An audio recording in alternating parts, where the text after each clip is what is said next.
वह सुनहरा हिरन एक जगह रुक जाता है और वह कालिया शैतान अपने असली रूप में आ जाता है।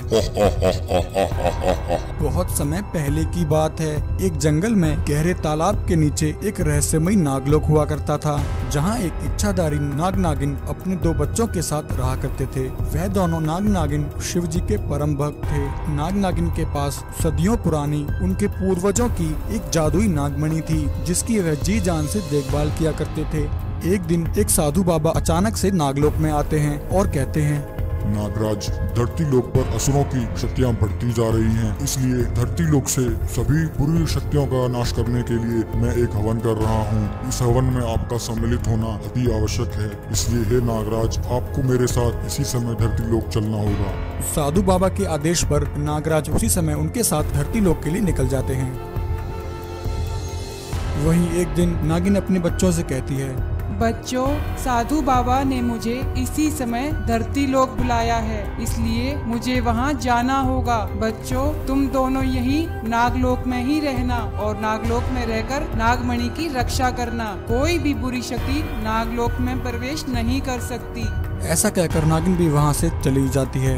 दोनों भाई बहन नागमणि की रक्षा करने लगते हैं। तभी एक दिन कालिया शैतान अचानक से नागलोक के पास आ जाता है। उन दोनों बच्चों को देखकर कालिया शैतान कहता है, वाह, लगता है मैं सही जगह पर आया हूँ। हो ना हो, यह दोनों बच्चे उसी इच्छाधारी नागिन के हैं। अच्छा मौका है, वह दोनों नाग नागिन भी यहाँ नहीं है। मैं अभी इन दोनों को मारकर वह नागमणि छीन लेता हूँ। इतना कहकर कालिया शैतान नागलोक में प्रवेश करने की कोशिश करता है, परंतु तभी उसे एक जोर का झटका लगता है। यह देखकर कालिया शैतान घबरा जाता है और कहता है, अरे यह क्या, लगता है कोई विशेष शक्ति नागलोक की रक्षा कर रही है। मैं इस प्रकार नागलोक में प्रवेश नहीं कर सकता। चाहे कुछ भी हो जाए, वह नागमणि तो मैं पाकर ही रहूंगा। इतना कहकर कालिया शैतान उसी समय एक सुनहरे हिरन का रूप ले लेता है और नागलोक के बाहर घूमने लगता है।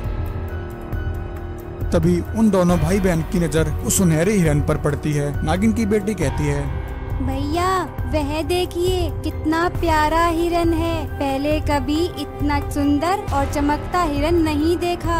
इतना कहकर वह दोनों सुनहरे हिरन के पास आ जाते हैं। उन दोनों को देखकर वह हिरन वहाँ से भागने लगता है।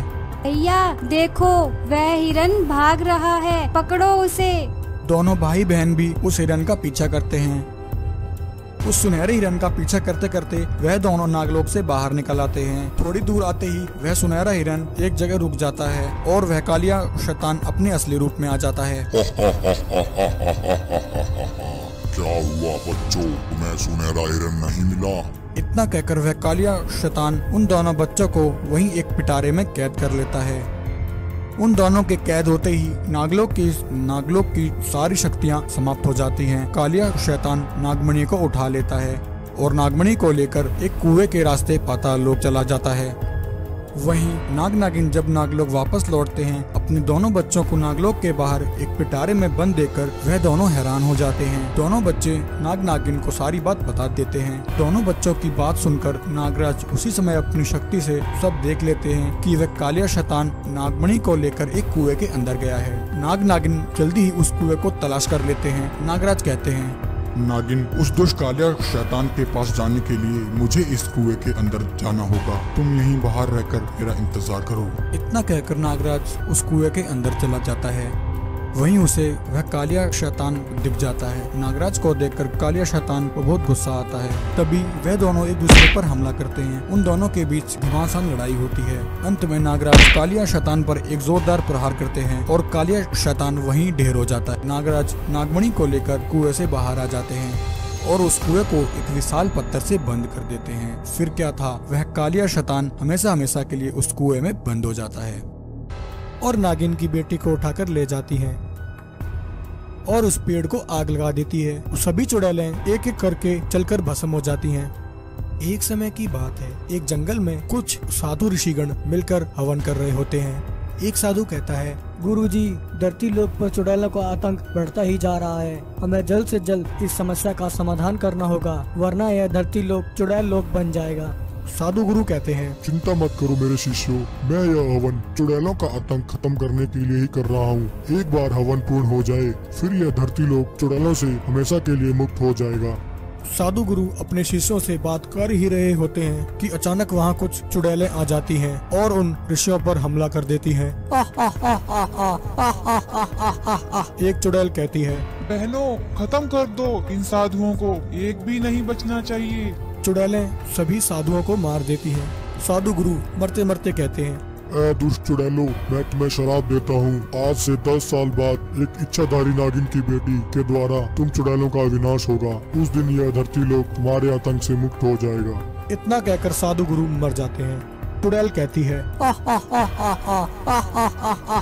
हम चुड़ैले अमर हैं, हमें कोई नहीं मार सकता। इस धरती पर ऐसा कोई नहीं जो हमारा सामना कर सके। चलो बहनों, इससे पहले कि इस साधु का श्राप सच हो, हम इसी समय नागलोक जाकर सभी नागों को खत्म कर देते हैं। ऐसा कहकर सभी चुड़ैलें नागलोक पर हमला करने के लिए निकल जाती हैं और नागलोक पहुंचकर हमला कर देती हैं। नागलोक में हाहाकार मच जाती है। वह चुड़ैलें सभी नागों को एक एक करके मार देती हैं। एक चुड़ैल गर्भवती नागिन पर भी हमला करती है। चुड़ैल के हमले से नागिन घायल हो जाती है, लेकिन घायल नागिन किसी तरह अपनी जान बचाकर वहां से भागने में कामयाब हो जाती है और धरती लोक पर आकर बेहोश होकर गिर जाती है। वहीं एक दिन रास्ते में जाते हुए एक गरीब किसान को वह गर्भवती नागिन दिख जाती है। किसान नागिन के पास आता है और कहता है, अरे यह तो कोई इच्छाधारी नागिन है और यह तो गर्भवती भी है। मैं इसे यहाँ इस हालत में नहीं छोड़ सकता, इसे जल्द से जल्द इलाज की जरूरत है। ऐसा कहकर किसान नागिन को लेकर अपने घर आ जाता है और एक वैद्य को बुलाकर घायल नागिन का इलाज कराता है।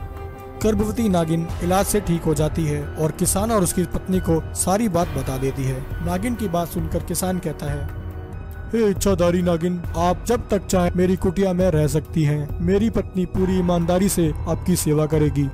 फिर वह नागिन समय बीतने के साथ ही किसान की कुटिया में एक लड़की को जन्म देती है। वह लड़की बहुत ही सुंदर होती है। नागिन अपनी बेटी का पालन पोषण उस किसान की कुटिया में ही करने लगती है।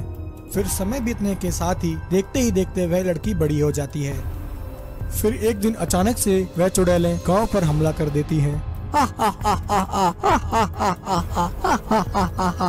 बहनों, बहुत दिनों से कोई शिकार नहीं किया, चलो सबको खत्म कर दो, कोई भी नहीं बचना चाहिए। चुड़ैलों को देखकर किसान की पत्नी नागिन की बेटी को लेकर अपनी कुटिया में चली जाती है।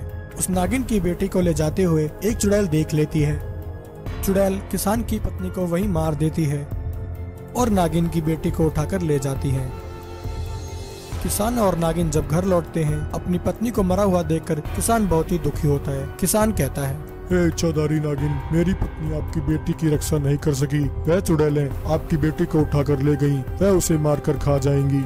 नागिन कहती है, नहीं किसान, मेरी बेटी बहुत ही शक्तिशाली है, वह चुड़ैलें मेरी बेटी का कुछ नहीं बिगाड़ सकती। ऐसा कहकर इच्छाधारी नागिन उसी समय उन चुड़ैलों की गुफा में पहुंच जाती है। नागिन और उसकी बेटी मिलकर सभी चुड़ैलों को एक पेड़ से बांध देती है और उस पेड़ को आग लगा देती है। सभी चुड़ैलें एक एक करके चलकर भस्म हो जाती हैं। वापस आकर नागिन किसान की पत्नी को फिर से जिंदा कर देती है और किसान का धन्यवाद करती है।